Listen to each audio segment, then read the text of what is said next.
আঞ্চলিক সংঘাত নিরসনে ইরানে হাই প্রোফাইল সফর শেষে ইতিবাচক অগ্রগতির কথা জানিয়েছে পাকিস্তান।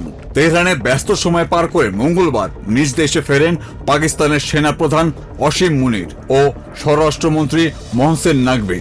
এই দিন এক্স পোস্টে পাকিস্তানের স্বরাষ্ট্রমন্ত্রী জানান, ইরানের প্রেসিডেন্ট মাসুদ পেজেশকিয়ানের সাথে অত্যন্ত ফলপ্রসূ ও ইতিবাচক আলোচনা হয়েছে, যা এই অঞ্চলে স্থায়ী শান্তির পথ প্রশস্ত করতে সাহায্য করবে।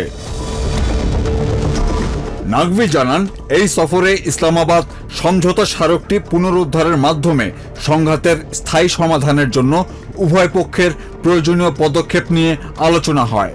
পেজেশকিয়ান অকপটে তার সরকারের দৃষ্টিভঙ্গি ও উদ্বেগগুলো তুলে ধরেছেন বলেও জানান নাকভি। ইসলামাবাদ ফিরে পাকিস্তানে আমেরিকার রাষ্ট্রদূতের সাথেও সাক্ষাৎ করেছেন মোহসেন নাকভি। বৈঠক শেষে মন্ত্রণালয় জানায়, দুই কর্মকর্তা আঞ্চলিক পরিস্থিতি নিয়ে আলোচনা করেছেন। ওয়াশিংটন যখন ইরানের বাণিজ্য অংশীদারদের লক্ষ্য করে নজিরবিহীন অর্থনৈতিক নিষেধাজ্ঞার প্রস্তুতি নিচ্ছে, ঠিক তখনই মধ্যস্থতা জোরদারে এই সফর করলেন পাকিস্তানি কর্মকর্তারা। এদিকে কূটনীতিতে সাড়া দেওয়ার পাশাপাশি আমেরিকার নতুন অর্থনৈতিক নিষেধাজ্ঞা মোকাবেলায় জোরদার প্রস্তুতিও নিচ্ছে তেহরান। ইউএস নিষেধাজ্ঞাকে ইরানের বিরুদ্ধে অর্থনৈতিক সন্ত্রাসবাদ হিসেবে আখ্যা দিয়েছেন দেশটির অর্থমন্ত্রী আলী মাদানিজাদেহ। তিনি জানান, পরিস্থিতি সামাল দিতে সরকারের কাছে 2 বছরের পূর্ব প্রস্তুতি রয়েছে। তারা আমাদের বিরুদ্ধে অর্থনৈতিক সন্ত্রাসবাদ চালাতে চায়, তবে আমাদের কাছেও নিজস্ব হাতিয়ার রয়েছে। এই খেলা কিভাবে খেলতে হয় তা আমাদের জানা আছে। এবার তাদের ভাবা উচিত হবে না যে আমাদের প্রতিক্রিয়া শুধুই রক্ষণাত্মক হবে কিংবা আমরা কেবল নিজেদের আত্মরক্ষা করব। তাদের বরং প্রস্তুত থাকা উচিত আমরা এবার আক্রমণাত্মক পদক্ষেপেও যাব।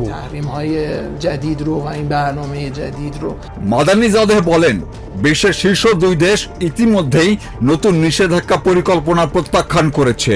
ইরানি এই মন্ত্রীর দাবি, আরও অনেক দেশই তা করবে এবং আমেরিকান পরিকল্পনা ব্যর্থ হবে। অন্যদিকে হরমুজ প্রণালী ঘিরে সংকট সমাধানে ইরানে জরুরি সফর করেছেন ওমানের পররাষ্ট্রমন্ত্রী বদর আল মুসাইদি। তেহরানে এদিন ইরানের পররাষ্ট্রমন্ত্রী আব্বাস আরাকচির সঙ্গে বৈঠক করেন তিনি।